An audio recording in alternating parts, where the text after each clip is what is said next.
Hi students, from this lesson we are going to start the very fascinating branch of mathematics, that is the calculus. The functions form the basis of calculus and the entire study of calculus revolves around this chapter.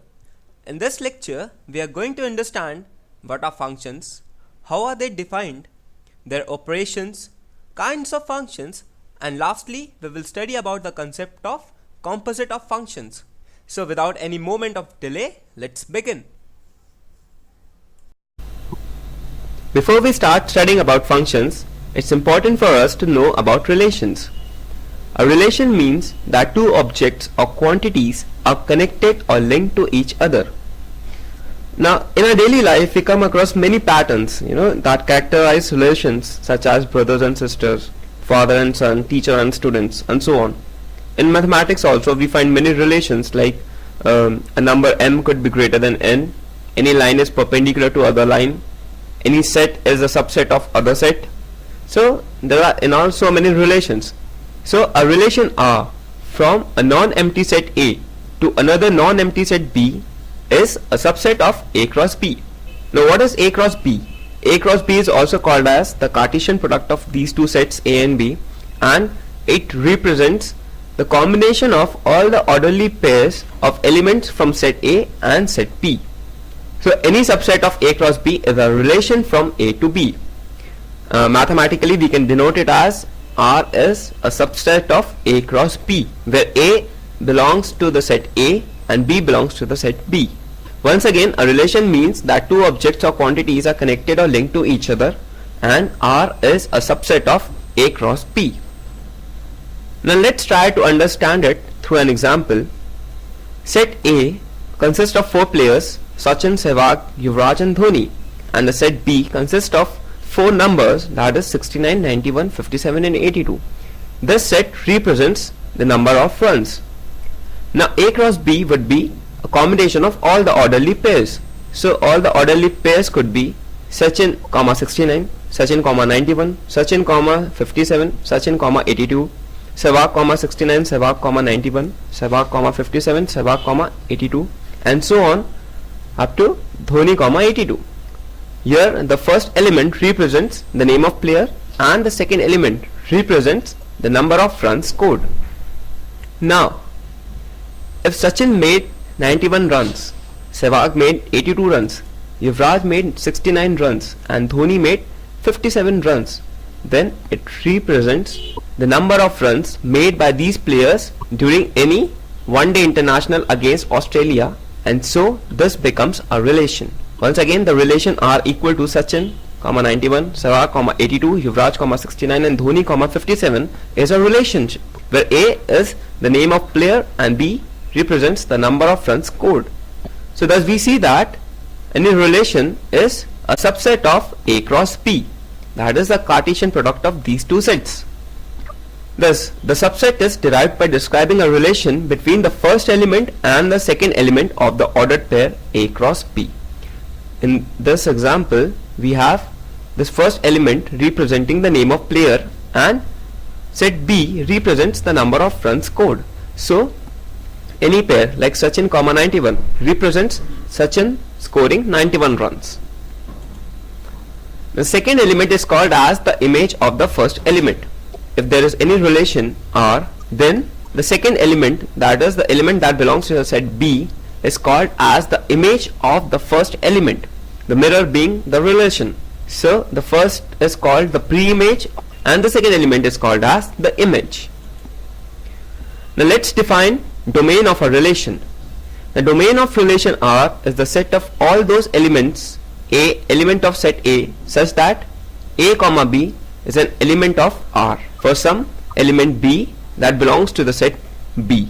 Now it is precisely written as domain of R, that is domain of relation, and this is equal to A being element of A and A, B element of R for some B element of set B.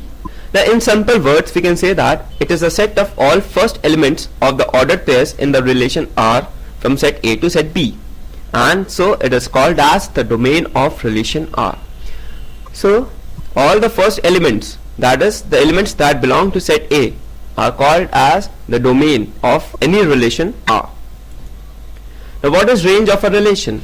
The range of R is the set of all those elements B, elements of set B, such that A comma B, this is a pair, is an element of relation for some A element of set A. This range is the set of second components of all the ordered pairs which belong to relation. So all the images under the relation R belong to the range of that relation. Set B is called as the codomain of relation R. Now let's try to understand it once again through this example. Here this represents the domain. Set B represents the codomain. Now the images of elements belonging to set A is called as the range. Let's look at how to represent a relation. Now by arrow diagram, this is set A which has elements 1, 2, 3, 4, and this is set B which has elements 0 to 4. Now this element 1 corresponds to element 2 of set B, and it also corresponds to element 4. Similarly, 2 corresponds to element 4, 3 corresponds to element 4. Now A is equal to 1, 2, 3, 4. That is, this represents set A. This represents set B which has elements 0, 2, 4. Now the relation represented by these arrows is 1, 2, 1, 4, 2, 4 and 3, 4. So these pairs represent the relation represented by this arrow diagram. Now the total number of relations. Let us say that A and B are two non-empty sets having P and Q elements respectively. So total number of ordered pairs is equal to A into B, and that is equal to P into Q, because set A has P elements and set B has Q elements. Therefore the total number of subsets of A cross B would be equal to 2 to the power P into Q. Thus each subset represents a relation from A to B. Therefore the total number of relations from A to B is 2 to the power P into Q. Once again, the total number of relations is equal to 2 to the exponent P into Q, where P is the number of elements that belong to set A and Q represents the number of elements that belong to the set P. Now let's come to the main part of this lecture, that is the functions. Now what are functions? We can define functions as a relation f from set A to set B is said to be a function if every element of A has one and only one image in set B. Once again, any relation f from set A to set B is said to be a function if every element of A has one and only one image in set B. In other words, we can say that a function f is a relation from a non-empty set A to a non-empty set B such that the domain of f is A and no two distinct ordered pairs in f have the same first element. Now B is called the image of A under f. F is any function or f is any rule, and B is called the image, and A is called the pre-image of B under f. So we can think of f as any mirror, and like set A and set B, A being the element of set A, B being the element of set B. Now if every element of A has one and only one image in set B, then it is called as a function. Now we have defined a relation as a subset of set A. So functions are a relation f from set A to B such that every element has only one image in the set B. Now any function f is denoted by A to B, where A represents the set A and B represents the set P. Let us consider these two sets, set A and set B. It has got three elements 1, 2, 3, and they correspond to the elements of set B as 1 corresponds to 3, 2 corresponds to -2, and 3 corresponds to 5. Now we see that every element in set A corresponds to a different element in set P. So we can say that this is a function. Now consider this figure. It is set A and this is again set P. Now we see that 1 corresponds to 3 and 2 corresponds to 3 as well. That is 1 and 2 have the same image in set P, and 3 corresponds to -2. Therefore we can say that yes, this is also a function. That is, it satisfies the conditions for any relation to be a function. Now this represents a relation where we see that 1 corresponds to 3 and 1 also corresponds to 5. Now this does not satisfy the criteria because every element of set A should have only one image in set B. Therefore we can say that this is not a function. Now functions as maps between two sets. Now we have already defined function as a mapping between two sets A and B such that each and every point in A is mapped to a corresponding point in B. Now although it may happen that one point in B is mapped by more than one point in A. This could happen because from the definition of functions it is possible that any element of B is mapped by more than one element in set A. But it is not possible that any element A maps more than one element in set B. So we denote the function f from A to B as this way. A is called as the domain of f, that is all the pre-images. Now set B is called as the codomain of f. So it is not compulsory that every element in the codomain is mapped by every element in set A. So this is called as the codomain. The range or image of f is given by the set denoted by f of A equal to fx, where x belongs to the set A. Now what is range? Range we have defined as the set of all the images. It is set of all the elements in the codomain which are mapped by all the elements in the set A. Once again, A represents the domain of f, B represents the codomain of f, and the range is represented by fx. That is, it is a set of all the images of all the pre-images in the set A. Now let us look at some of the examples of functions. Now first is a constant function.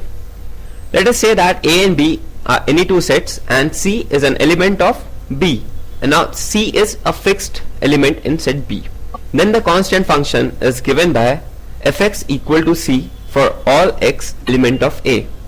Now fx equal to C denotes that all the elements in set A maps to a single element C in the set B. That is, the value of fx is equal to C for all the values of x in the set A. Here the domain is A, that is the set A, codomain is B, and the range is the set consisting of single element C. Now range is again the images of all the elements in set A. Now all the elements in set A have C as their image, thus the range is a single element C. Now we can represent it graphically by fx equal to C for x belonging to the set of R. R is real numbers. So let us say that fx is equal to 2. Value of C is equal to 2. Then we get the graph of fx as fx equal to 2. Now this is a line that is parallel to the x-axis and at a distance of 2 units from the x-axis. This represents the set of real numbers. Now x can have any real value, so it can have any value on this number line. And similarly the corresponding value of fx is equal to 2. That is, for x equal to 1 we have the value of fx as 2. For x equal to 2 the value is 2. That is, if we change the values of x, still the value of fx remains the same, and that is equal to 2. So fx is a constant function, that is, it has the constant value 2 for all the values of x. Now what is an identity function? Let us say that A is any set. Then the identity function is given by fx equal to x for all x elements of A. Thus we can say that the identity function simply maps an element of A to itself. Now the domain, codomain and range of identity function is the set A. So in short we can say that every element in A maps itself, so it gives all those corresponding elements in the set B. Thus the domain, codomain and the range of identity function is the set A. Now let's try to understand it graphically. Any identity function is fx equal to x. Now the domain is x belongs to all the real numbers. So this is the number line. Once again, this is the x-axis and this is the y-axis. Now fx equal to x or y equal to x is a straight line that passes through the origin. Now this is fx equal to x. Now for any value of x we have fx equal to x. That is, if x equal to 1 it gives a value of fx equal to 1. If x equal to minus 2 then again it gives the value as minus 2, and so for all the values of x we get fx equal to x.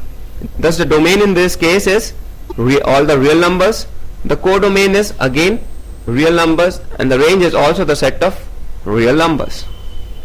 Now the next function is a real function.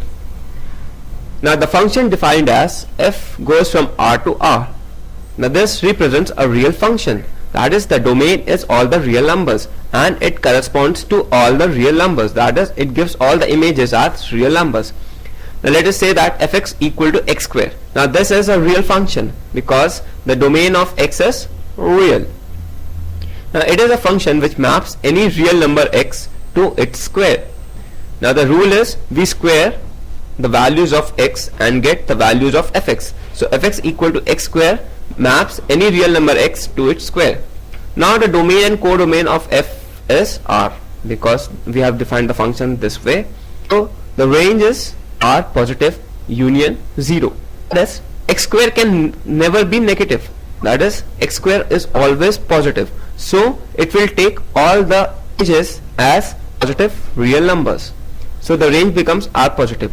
But also when x is equal to 0, then x is also equal to 0. Thus we can say that the range becomes positive, that is, set of all positive real numbers union 0. Let's try to understand it graphically. Now this is the curve for fx equal to x square or y equal to x square. We see that for all the values of x, we have fx as positive, that is greater than or equal to 0. Fx does not take any negative value. Thus the range becomes all the positive real values, and also we see that at x equal to 0 we have fx equal to 0. Now the values of fx are the square of the values of x. That is, if x is equal to 0, then fx is equal to 0. If x is equal to 1, we get the value of fx as 1. If x is equal to 2, we get the values of fx as 4, and so on. Also we see that f of minus 2 is equal to 4.